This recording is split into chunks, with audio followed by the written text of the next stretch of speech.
I was with the group last year, a small group. We saw a familiar mom. She had 3 cubs, and she was famous last summer for she putting the cubs on her back, which was really neat to Oh, see. It was really cute. But we'd watched her earlier in the day, and we came and sat down on a river. And she's a little further away. But a male bear that I'd never seen in that area came out of nowhere and started approaching her. And it was a bad situation. Bears will occasionally kill and eat each other. And mother bears have a reputation for being aggressive because they have to protect their cubs mhm, from bears. And male bears could be twice their size. So mhm. I watched this develop, and we're a safe distance. So I didn't feel like we should move. And he proceeded to get in a fight with her and then kill 2 of her 3 cubs. And it was very dramatic. There was a lot of things that happened. Welcome to the Discovering the Last Frontier podcast. I'm your host, Lucas. Today's guest is going to provide you some insights into one of the most iconic trips that you can take while visiting Alaska. I'm sure they're going to have you captivated from the beginning of this episode all the way to the end. Before jumping into today's episode, if you haven't subscribed to our channel yet, Discovering the Last Frontier, I'd really appreciate if you would jump on YouTube and subscribe. Not only do we have these podcasts, we also have some off-the-grid living, fishing, hunting, backcountry exploring episodes that you can enjoy. So please join our community and subscribe if you like the content. Joining us today is a guru of one of my very favorite topics, bears. What is cool about their knowledge is that it's derived from years of experience being out in the bush and being around these wonderful creatures. Today's guest is the co-owner of Kodiak Island Expeditions operating out of Kodiak, Alaska. Please welcome Jennifer Culbertson to today's episode. Welcome, Jennifer. Hey, nice to see you. Thanks for having me on. Yeah, good to see you too. We've had a couple of chats and exchanged emails, but it's nice to finally put a face to the name and to the voice. So, as we've talked about before, I'm splitting time between Homer and Kodiak and going back and forth. So needless to say, I see a fair amount of bear in my daily travels, and I frankly just find them fascinating. And I think back to the last couple of years, and one of my favorite stories is cruising around Vicota Bay, which you and I have a bit of a connection there, but cruising around Vicota Bay, and on the shores of Uganic Island, there was this minke whale that had washed up. And over I could go back and see a sow and a cub and just all the shenanigans that they got into, which was really cool. With all of your time, around Kodiak, out around Katmai, etc., you've got to have some just awesome stories about bear interactions. Can you kind of share like one or two of your awe-inspiring interactions with bear?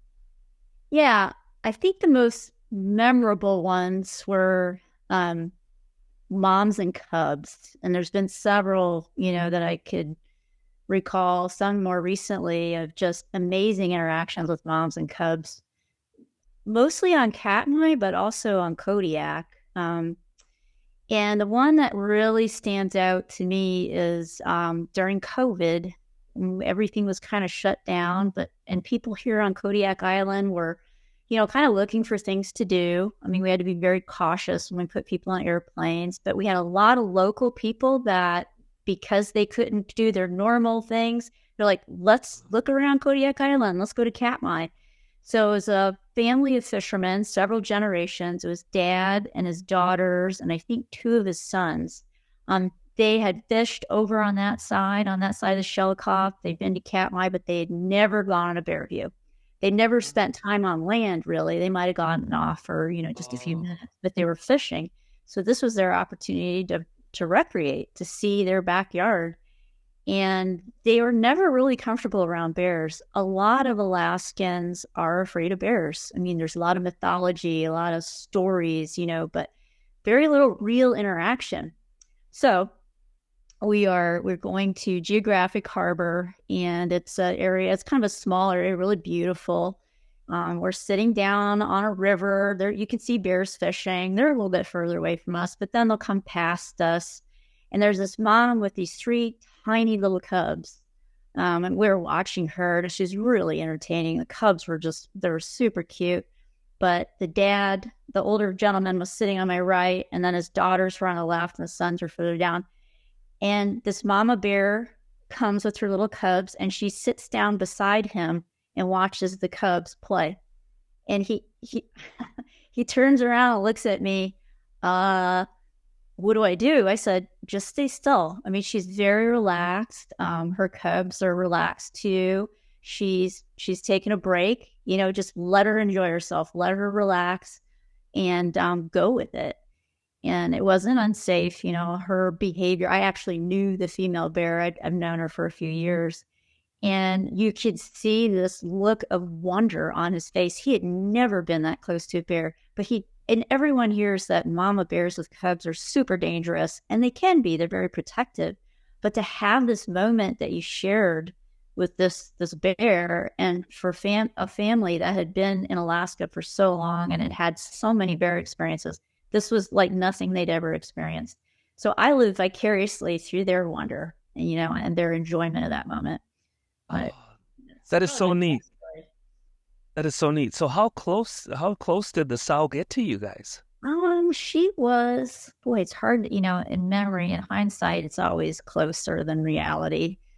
Well, she was probably about 5 yards away. I mean, Wow. she was pretty close, but yeah, that was kind of one of the spots where she decided to sit down, and then she got up after a little while and kept fishing.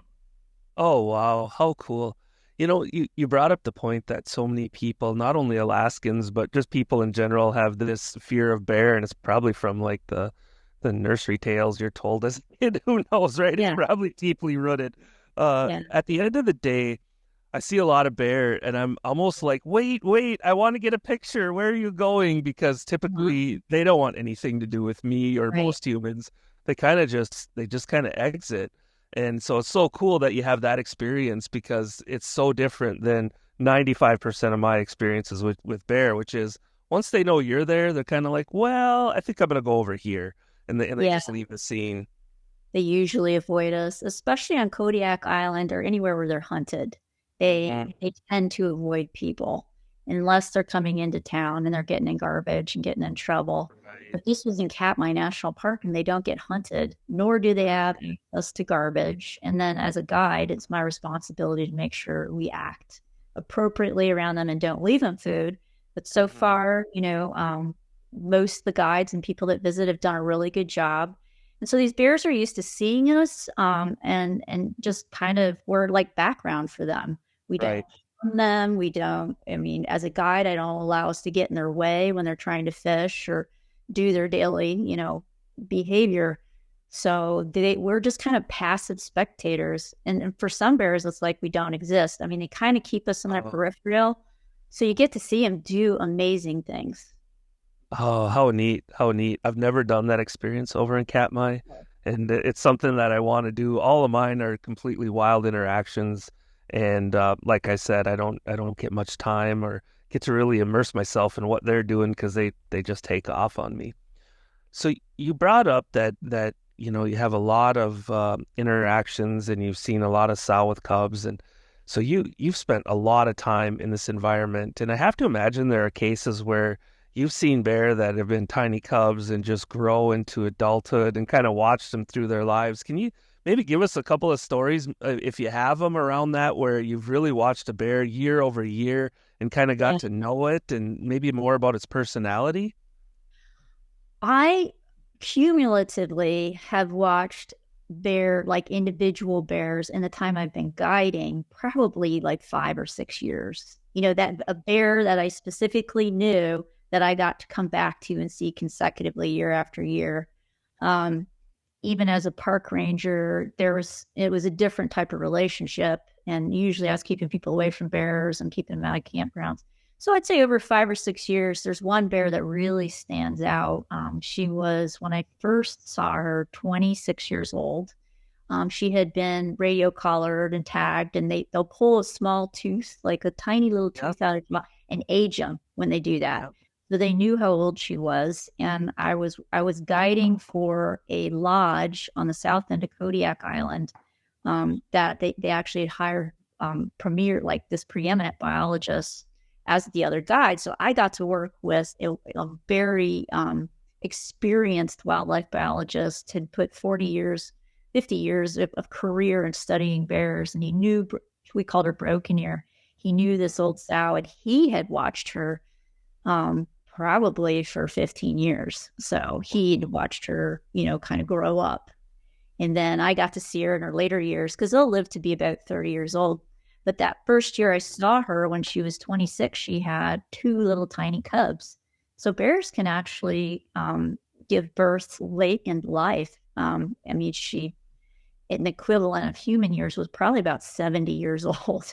So Wow. she had these two tiny little cubs, and I got to watch her raise those cubs. The first summer, actually later in the fall, she lost one of them, and I was guiding a National Geographic film crew.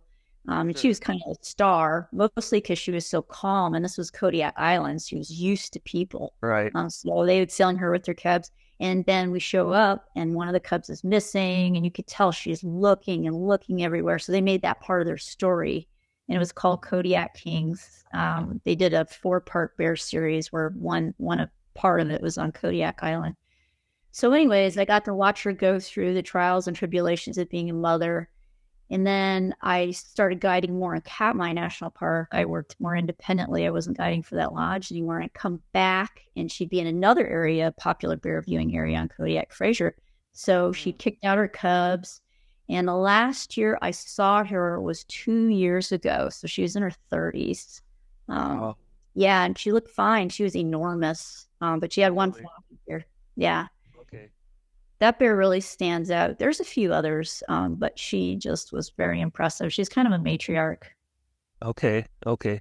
Do you have any current status on her? Have you heard any No, more? I know nobody saw her last year, but that doesn't mean she's gone necessarily. It just means she Right. wasn't in that one popular bear viewing area. She could have just moved to a different river to fish during the Sure. time period that we are doing bear views. So hard to say. Okay. Okay. Wow. Broken ear. So I think what I'll do is I'll put a link to that Nat Geo film crew Yeah. as part of the Yeah. episode. That'll be really neat. I'm sure folks would love to see that after hearing about it. I was in that. I wasn't the talking head in it at all. We Right. had it was Les Stroud, Survivor Man was the Okay. one that was on Yep. camera. But there's like a half of a second blip where I said, "It's time to move." And he gets on my face, and that's it. Yeah. But the Yeah. stars, of course, are the bears. So Wow. Very cool. Yeah, I'll definitely put a link into that. So you'd mentioned that you were a park ranger. So you're working as a park ranger, you're doing a lot of really cool things in addition to keeping people and bears apart, I'm sure. Um, so, how did you make the leap from being a park ranger to what you're doing today? What inspired you to make the change?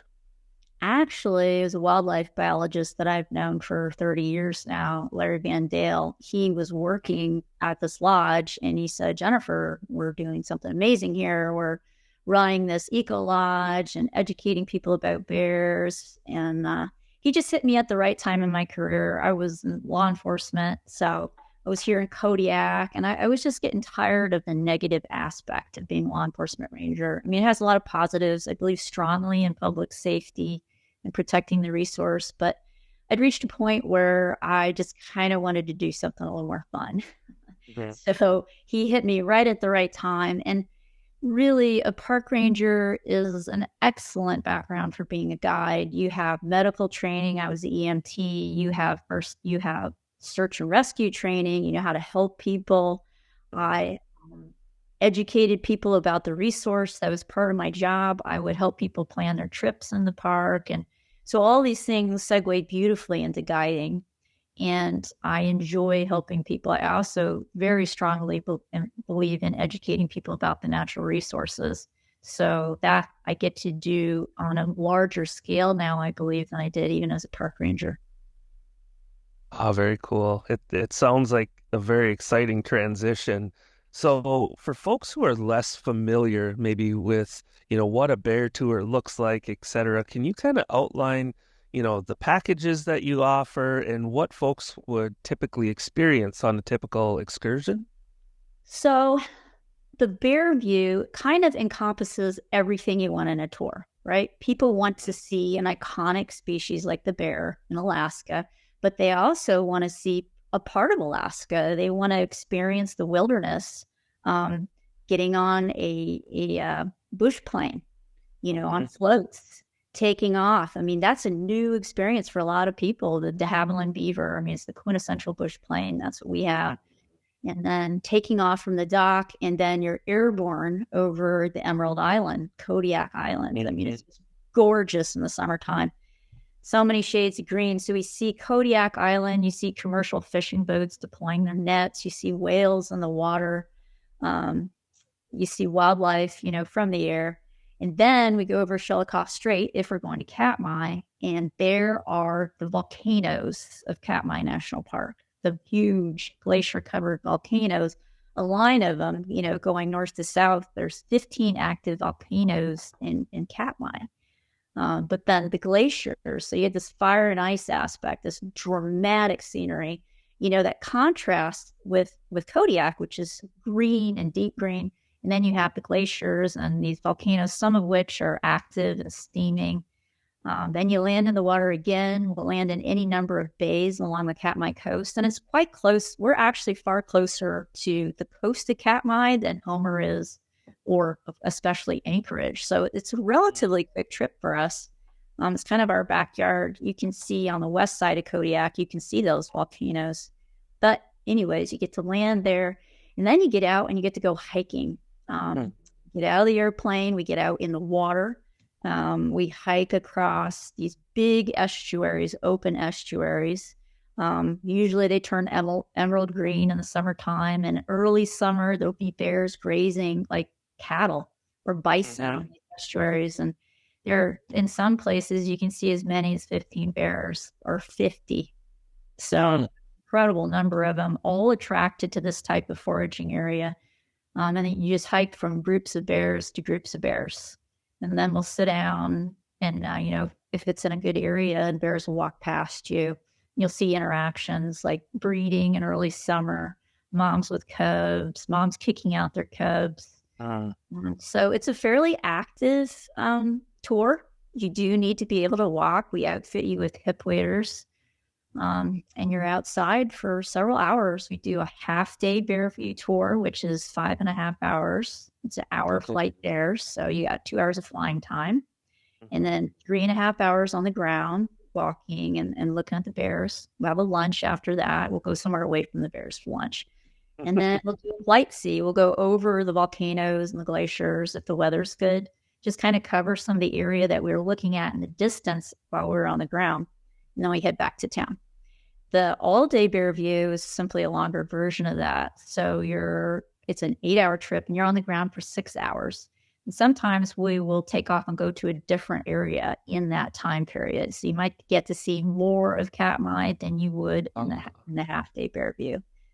So those are our two bear views. The half-day bear view also includes trips we do on Kodiak. And there was kind of a small window of time when bear viewing is good on Kodiak Island. But we do a whole variety of trips. We do beachcombing, looking for glass balls, usually on the peninsula, so the Katmai coast. We'll land in alpine lakes and do alpine hikes. And then, of course, we do regular air charter to anywhere you want to go, within a certain distance around Kodiak Island. We've even gone as far as Bristol Bay. So. Oh, wow. Okay. Yeah. Oh my gosh! So I mean, the variety is almost overwhelming. So you mentioned that on Kodiak, there's a certain window that you target to see bear. When is that? If someone was specifically interested in seeing bear from Kodiak, the only times we can really guarantee that you'll see bears, like not just running away, but actually in place feeding, is early spring. So the last week in May, first week of June. We'll do a river float, and we'll end up in an estuary, kind of like I described in Katmai. There's these sedges that come up in the estuaries on the Katmai coast as well as here. They look like grass. They're salt resistant, so they like to be in tidal areas, and they have 24% protein. Bears instinctively know this, and they will flock to these estuary areas, and they'll graze on these until they turn and go to seed, so they lose their nutritional value, which happens earlier here than it does in Katmai. It's actually a little bit we have an earlier season and a longer season on Kodiak Island than on the mainland because we have the ocean influence.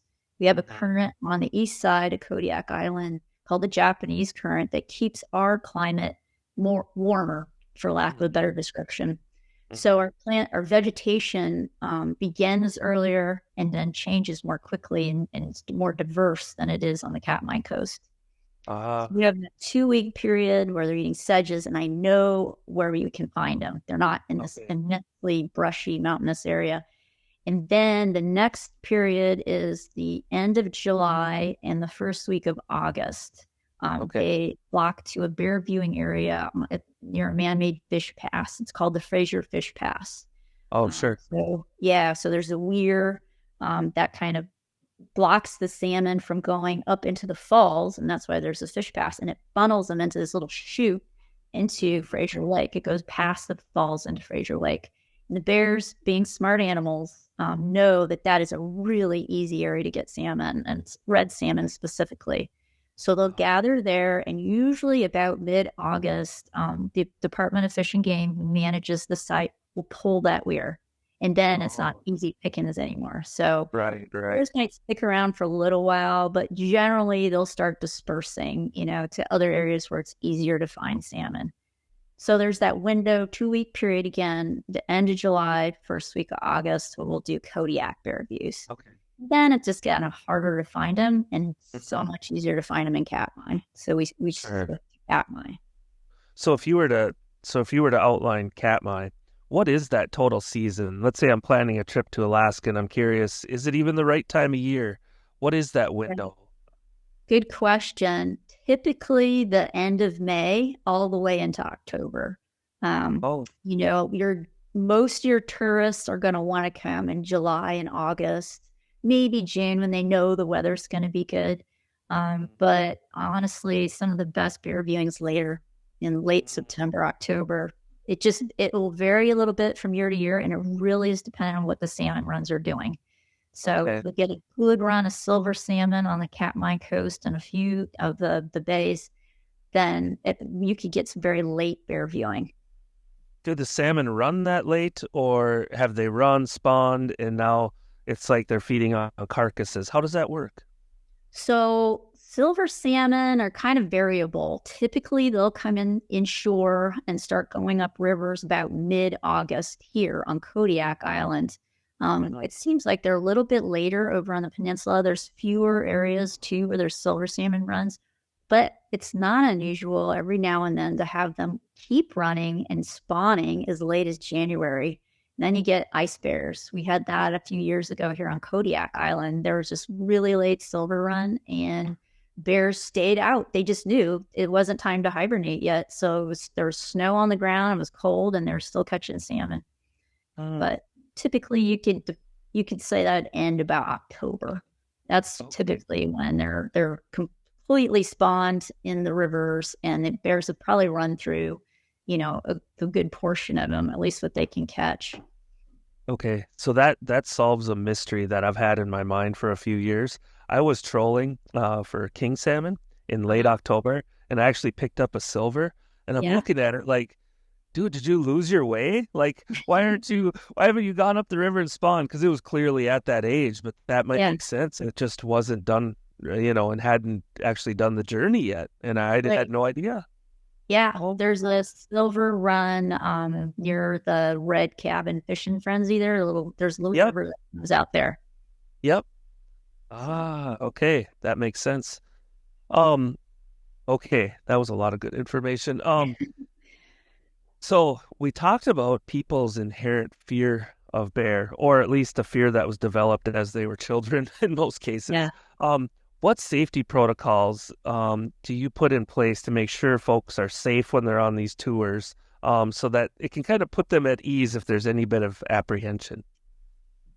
I carry a gun, and I qualified on that gun for years, so it's not just there for show. But that being said, I keep it discreetly kind of hidden in my pack because I Mhm. think walking around with a gun might instill more fear and give the wrong kind of idea. However, I have one because things happen. You have to be prepared.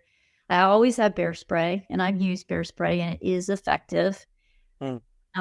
I will give people a talk right after we get out of the airplane because a lot of times people are so excited. You can talk to them when we're loading and all that. We get everyone out of the airplane, and then I say we need to stay together as a group. That's very important. I say you need to listen to me. I said I will tell you, when to sit down, and basically I try to tell them that they need to stay calm and in a group, and kind of keep it simple like that. No yelling, no sudden movements, nothing disruptive. Honestly, what that's going to do more than anything is just scare the bears away, or they'll just move away. But Yep. there has never been an attack on a group of 3 or more people. Mm. It's just we're formidable as a group so long as we stay together. So I pass that along. But I think the best tool that I have, the thing that really keeps us safe, is experience. I just have spent 35 years working around bears, and I've dealt with a lot of problem bears as a ranger. And you can usually see the behavior and the body language long before you get to them. You can also see how the other bears react to them.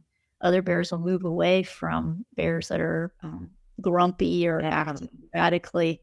So reading their behavior is really important. And then reading a situation that might develop too. Um, I was with the group last year, a small group. I was guiding a man and his family for several days, and we saw a familiar mom. She had 3 cubs, and she was famous that summer. It was last summer for she putting the cubs on her back, which was really neat Oh. to see. It was really cute. But we'd watched her earlier in the day, and we came and sat down on a river. And we were leaving her alone. She was a little further away. But a male bear that I'd never seen in that area came out of nowhere and started approaching her. And it was a bad situation. Bears will occasionally kill and eat each other. And now mother bears have a reputation for being aggressive because they have to protect their cubs from bears, and male bears could be twice their size. So I watched this develop, and we're a safe distance, so I didn't feel like we should move. And he proceeded to get in a fight with her and then kill 2 of her 3 cubs. And it was very dramatic. There was a lot of things that happened. We got up and moved back. And then as soon as they were totally fixated on, each other, and they couldn't see us in their peripheral vision, we got out of there. Because you have a really upset mother bear, and you have a male bear that's acting very aggressive and is protecting then carcasses. So even though bears in general in that situation in Katmai are very relaxed around people and it's very safe, there's plenty of people that go bear viewing, you have to recognize their behavior and the potential that they can be dangerous. So it was a long story, basically. Yeah, no, but it's very intriguing, but also very sad. But that's nature, right? It At the end of is. the day, Yeah. that's nature, and that's what it is. Wow. So, so just thinking through, I'm planning on doing the bear tour, and I want to do what I can to keep safety at the forefront. Is there anything I need to do to plan in terms of, obviously people aren't coming out there with licorice in their pockets or anything like that, but Right. anything in terms of the scent you might bring in or the clothes that you wear or anything that you like people to do to prep for that type of tour? That's a very good question. When people book a trip with me, I'll send them a confirmation email, and in it, I will list out clothing to bring, but I will emphasize that you can bring food. We provide a lunch. You can bring your own food, but you can't bring it in the field. It has to stay on the airplane. You can't have any food items on yourself. And I don't go into too much detail because people get lost in the details. So you keep it simple. It is important, though, to not smell like McDonald's French fries when you go on a trip. Yeah. Yeah. I had one client, his jacket smelled like McDonald's French fries. And I didn't realize it until we got it. Ironically, I mean, we should have noticed it in the plane. I didn't realize it until we were out in the field and the wind blew the smell. I'm like, oh.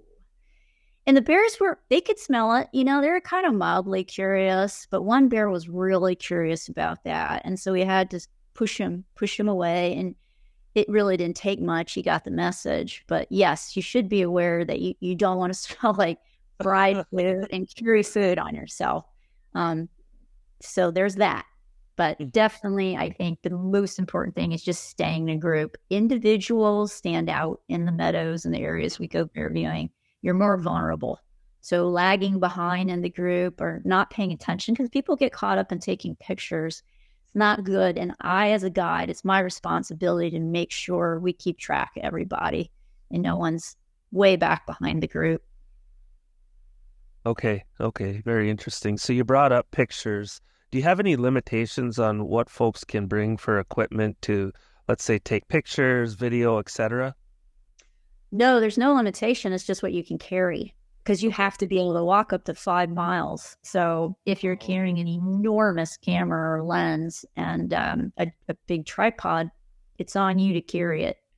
I mean, I do help people, but that would be the limiting factor. And I've taken film crews out there. I took the BBC a few years ago, and they brought everything but the kitchen sink for camera gear, and it was exhausting. But we had an extra guide, actually two extra guys to help carry the gear. It was pretty onerous. Yeah, I do try to tell film crews to travel light. It makes us more flexible. So, but that's an extreme. Your average person, even with a really nice, like a 600 millimeter lens, they're pretty mobile. Lenses are light these days, so. Yeah, true. That's true. So you said you may walk up to 5 miles or hike up to 5 miles. So what kind of guidance would you give folks in terms of, here's what you're in for. Do you expect folks to be at a certain fitness level or anything like that? Or how would you describe what the needs are for someone who's going to be going on one of these tours from a physical standpoint? Today's sponsor, Bear Cove Retreat. Let Bear Cove Retreat be your guide as you embark upon your dream Alaskan coastal adventure. Their off-the-grid, all-inclusive retreat is the perfect option for folks seeking a journey with unique experiences in a serene setting. Visit www.bearcoveretreat.com for more details. So what kind of guidance would you give folks in terms of, here's what you're in for?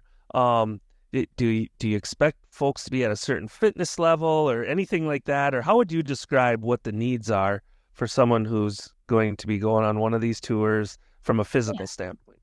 It's a really good question, and it's very relevant. It's a conversation I have with every prospective client that I make sure that they haven't just had knee surgery or hip surgery. However, that being said, I mean, if you are in decent physical shape, and I've guided 80-year-olds and older, if you can walk, for 3 miles at least on an uneven surface, that's the trick. There's no trails. You'll be fine. We don't walk very quickly, and it's not good for bear viewing anyways. You need to walk slowly and deliberately, stay together as a group. We stop a lot. It's just that, it's a conversation that needs to be had. Can you walk up to 5 miles? Can you do it? If it's slowly and with stops. And people surprise themselves. I just want to be sure no one's going to get hurt doing it. Like, if, again, a surgery or a recent injury, I don't think that's a good idea to go on one of these tours. I have specialized tours, though, for people who are completely incapacitated. And actually been able to put two groups together that they couldn't walk. And we made a point of, I hired an extra guide and we stayed close to the airplane, and they actually got to see bears. But generally, I can't guarantee that we'll see bears if you can't walk. So, okay, that makes sense. Okay, so I think I can handle the physical exertion. I think I've convinced myself I'm not going to be scared to go on the trip. I've also convinced myself I can skip a morning of McDonald's so that my coat doesn't smell like French fries. What is your pitch? What is your pitch for joining you on one of these adventures? I have a ton of options when I come to Alaska. Why go on a tour with Jennifer? Well, I mean, the pitch, if I was just going to say, talk about the bear tour, I kind of already made that. It's a little bit of everything. It's a big chunk of Alaska in 5.5 or 8 hours, a big chunk. The flying, the scenery, the wildlife. But why go with Willie and I? Willie's been flying for over 30 years. He's flown here on Kodiak for most of that time. He loves flying, absolutely. He's very talkative. He enjoys having guests. He can describe most of the island. He knows the history of the island. He's very passionate about what he does. Um, he likes he likes showing people his home state. I am passionate about educating people about our natural resources and natural history. I enjoy sharing what we have to offer here on Kodiak Island, as well as Katmai. I'm excited about it. I don't do this just for money. I do this because I love to do this. So I just feel strongly about other people having the same experience. And I feel like every time I do one of these trips, it's new to me, and I can live vicariously through other people's awe and amazement, what we get to see.